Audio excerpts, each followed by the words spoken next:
All right, welcome back, guys. We at least have a quorum. 6 out of 11 is here. Because of that, I'll keep the discussion kind of light today. We'll do a general overview of what kind of financing opportunities are available for enterprises. We'll go into detail of each of those starting next week. But when you first start a business,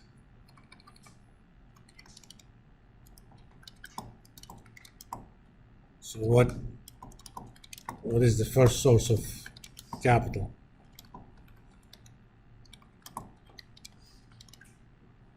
What do you think?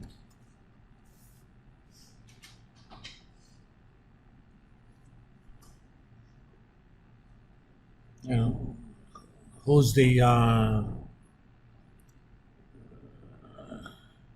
butler services people? Are they here? Cleaning for. So how would you start financing your firm?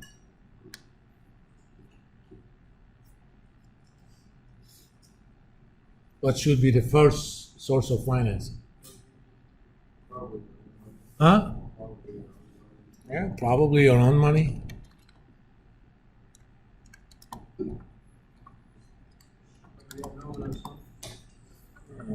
Who's going to loan you? Or, friends and family in general. Because if you go ask other people to put money into your business, the first thing they're going to ask you, what do you got to lose? If the entire firm is financed pretty much by the outsiders, and there needs to be something for you to lose so that you're signaling that you believe in it. Independent of sort of enterprise you do, you know more about the business you're going to do than any other people. The issue is, how do you actually signal that information to other people?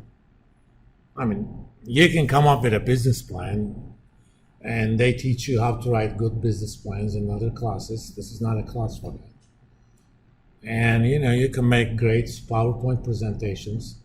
You can make all sorts of projections. But as a potential investors, I don't necessarily have that much of an insight on any shortcomings behind your projections. So how do you credibly send that signal? In economics, especially in signaling theory, this is called the problem of asymmetric information. Okay? I have an incentive to hide the bad information from you and to hype the good information to you. But as an outsider, I may or may not know what you're doing. And if I'm specialized in that field, sure, I will have a better idea. But if you're going to ask what you call the angel investors money, they're going to have to see, what do you got to lose? How much of your own money you got invested? So that's why you need to signal outside investors that you have something to lose if the enterprise fails.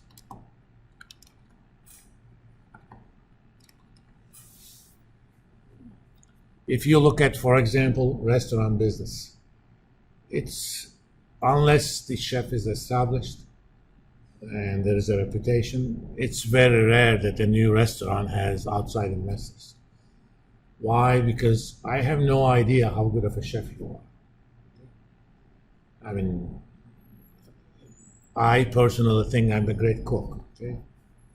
And if my kids were not in college, I could actually afford to take time off from teaching, I would have started a restaurant business.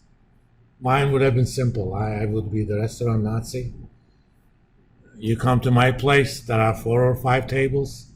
You eat what I cook that day. If you don't like it, no food for you.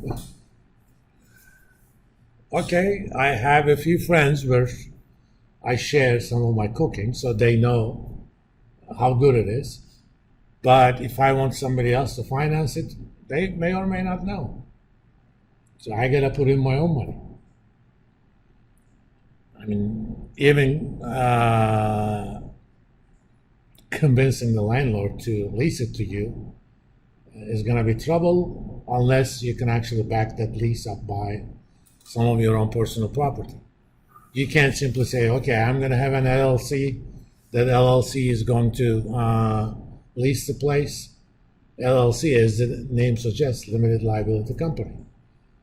So if the company fails, I personally am not responsible for any of the losses.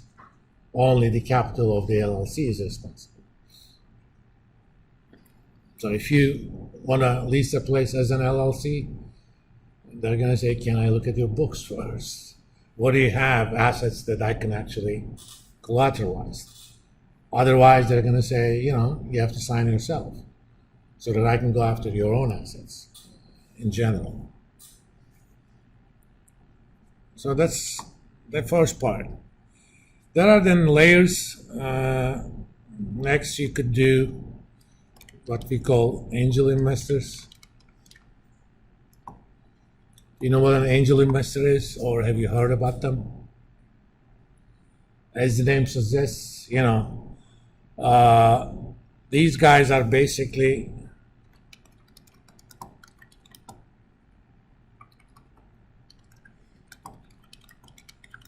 first stage investors.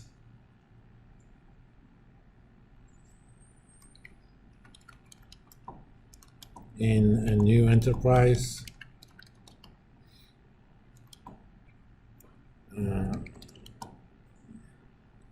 They almost always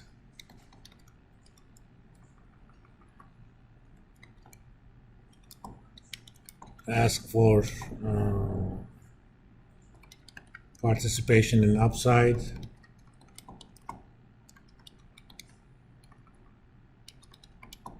Which could be in the form of shares or option to get shares.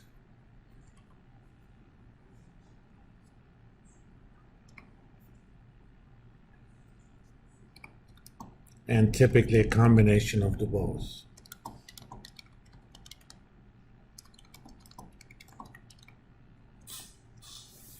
And how you structure these things also do matter.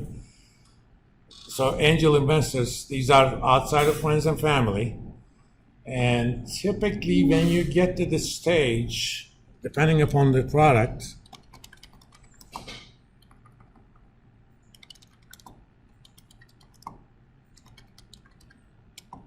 or business, you get angel investor financing to develop a prototype. Again, for certain businesses, the concept of prototype doesn't exist. How are you going to have a prototype volleyball team, right? That's a completely different business, but or in a sense, proof of idea, just to show that this thing can work. For example, if you're going to do a business on a cleaning company for college students, proof of idea may be a relatively expensive survey where you do detailed market research and maybe kind of market it on a limited basis and to show that the idea can work. For example, what would you need in that area if you're going to do the cleaning services? Well, you need to get the cleaning supplies, obviously. You need to hire people, and make sure that they're reliable. So kind of proof of concept, not proof of idea.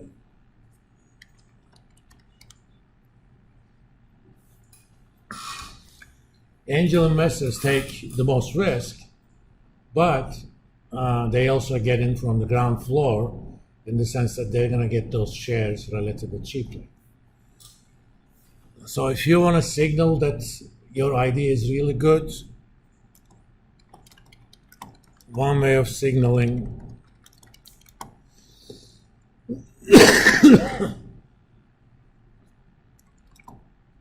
that your business idea is promising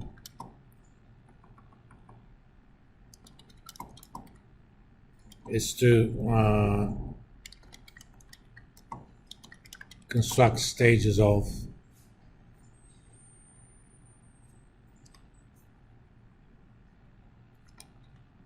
to angel investing round. As an example, I mean, this doesn't necessarily apply for all businesses.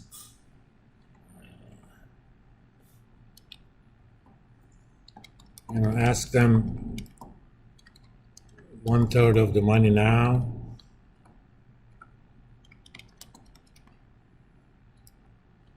and give them options to increase their stakes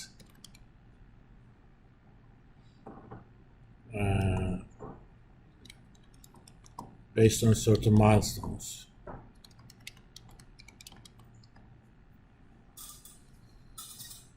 Example, you can say, okay, I need $30,000 to start the business in addition to my own money.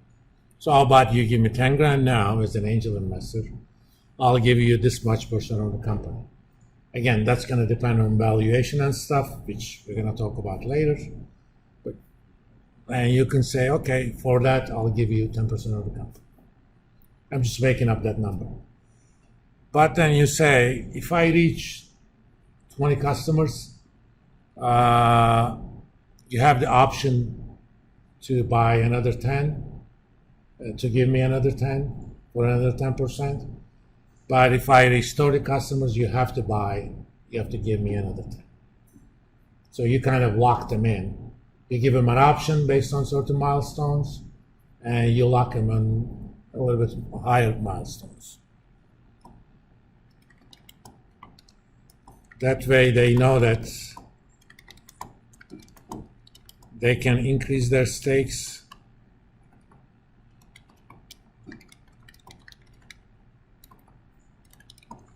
if business appears to take hold, but they don't have to.